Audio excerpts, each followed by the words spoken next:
The Toyota Way. 14 Management Principles from the World's Greatest Manufacturer. By Jeffrey Liker, President of Liker Lean Advisors. Principle 13. Focus the improvement energy of your people through aligned goals at all levels. The 4P model consists of: Number 1. Philosophy. Long-term systems thinking.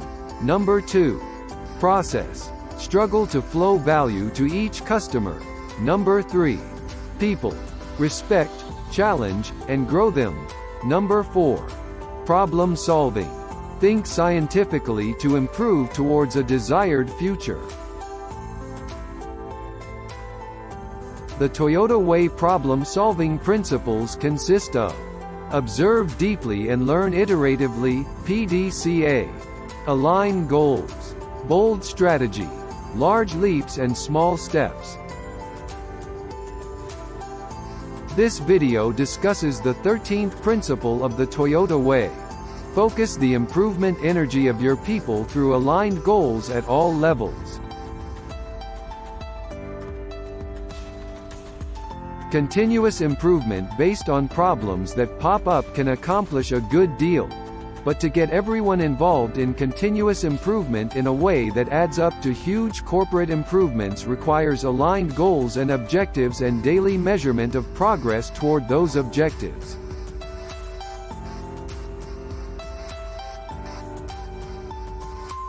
By 1960, then TPS was spread across Toyota plants, and quality at the plant level was good. But senior executives wanted excellence, and they realized it was necessary to develop aligned quality improvement plans vertically and horizontally across the company. The leaders are connected through interlocking goals and plans, and the ability to achieve results is as strong as the weakest link, so leadership development must be a priority. Hoshin Kunri is as much a process of developing people and culture as it is a tool for deploying strategy and getting results. The overall flow of the annual Hoshin process is summarized in this diagram. Hoshin planning starts at the top of the organization with an environmental scan and a strategic plan. The strategy should tell why customers should prefer your products and services over those of competitors.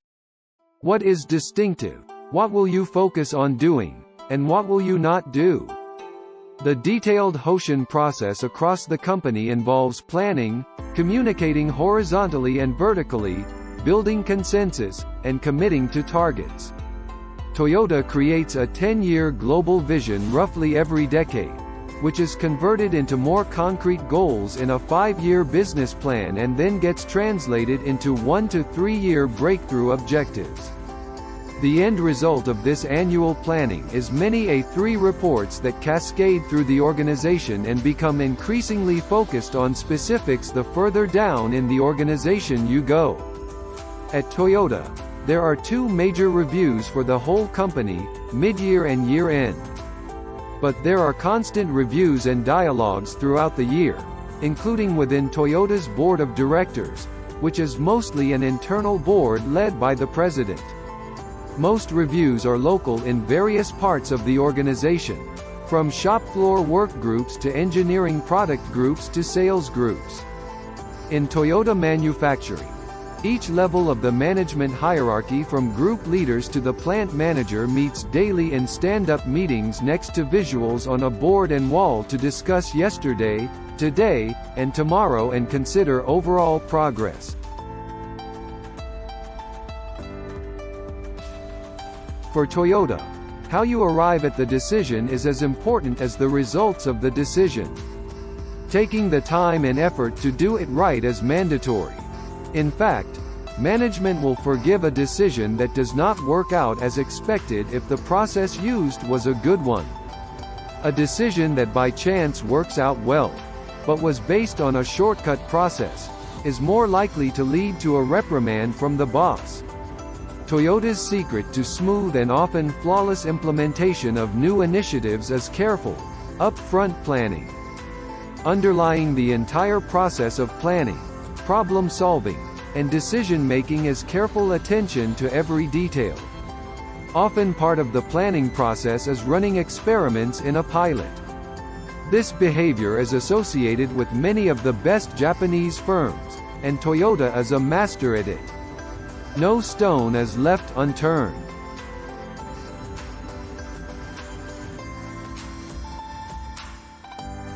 There are a variety of decision-making methods used at Toyota in different situations. The preferred approach at Toyota to making important decisions is group consensus with management approval. But management reserves the right to seek its own group input and then make and announce a decision. The manager will generally decide only if the group is struggling to develop a consensus and there is an urgent need for a decision. The philosophy is to seek the maximum involvement appropriate for each situation when there is time available and the quality of the decision is important, and to seek the least involvement if there is urgency to the decision or it is a straightforward issue. Getting consensus is done through Nemawashi, which translates to going around the roots, a process of digging around the roots to prepare the tree for transplant. At Toyota, it means gathering broad input from people with a stake or with special knowledge and, in the process, building consensus. Consensus does not mean everybody agrees 100%, but it does mean that everybody's input is considered. It's expected that everyone involved will support the final decision 100%. Thorough consideration in planning and decision-making follows a scientific approach that includes 5 major elements. 1. Understanding the problem or issue and explaining its importance and priority. 2.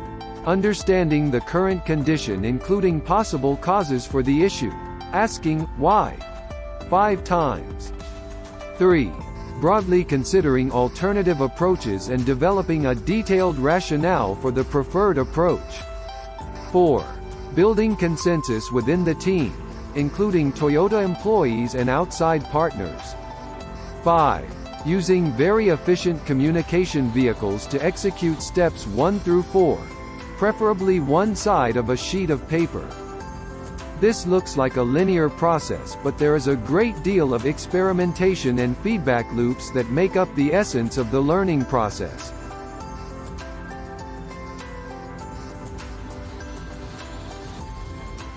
At Toyota many years ago, the A3 report became the standard for telling a story with facts. One side of one sheet of paper to tell a story, preferably with figures and diagrams and few words. At Toyota, it is a key tool for Nemawashi, a crisp and clear explanation of the current thinking that is used to get critiques and generate ideas.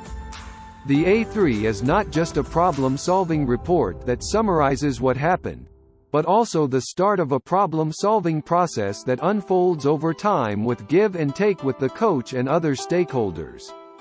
The A3 reports are key tools throughout the planning and execution of Hoshin Kunri, including the initial stage of reflecting on the previous year's Hoshin and results. Often people miss the real value of the A3, which is for coaching and developing people. Getting feedback, rethinking, tearing up the A3, and starting over is the real process of developing a way of scientific thinking Toyota works to foster.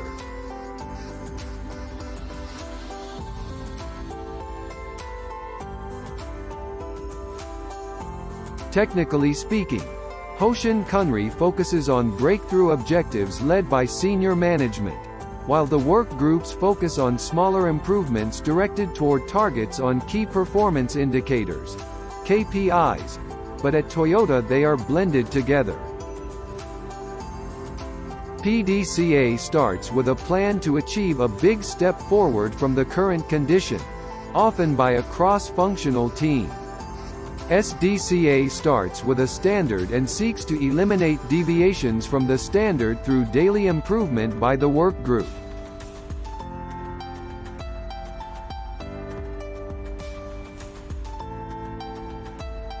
Toyota developed a conceptual model to illustrate how SDCA and PDCA work together and what happens when one is missing. The model shows a disruptive process of breakthrough changes driven by Hoshin, followed by a period of SDCA, and then gradually working toward KPI targets. It illustrates an important point. When there is a big change, there is a lot of disruption, which means a lot of variation. To reduce the variation and get closer to the standards requires a great deal of SDCA at the front line. At the bottom of this graph is an illustration of what can happen when a company introduces Hoshin Kunri without effective daily management. It looks like the sawtooth effect. A big jump on selected measures to meet the challenge until senior management changes the focus to the next big, new thing, and the initial effort degrades.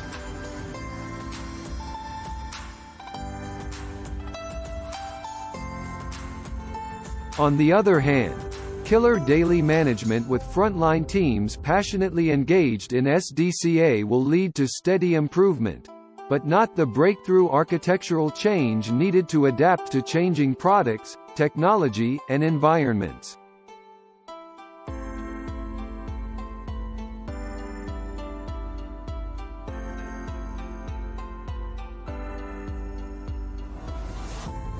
Although learning new skills involves a certain amount of discomfort, it's quite amazing what you can achieve through practicing a practical form of scientific thinking.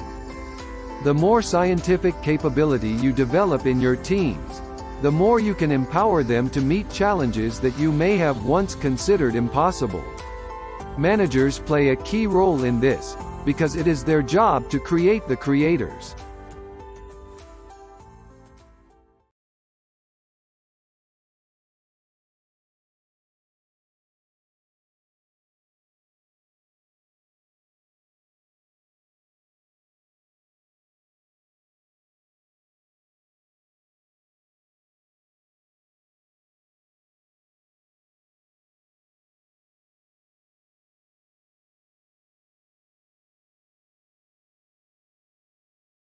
Thank you for watching and listening.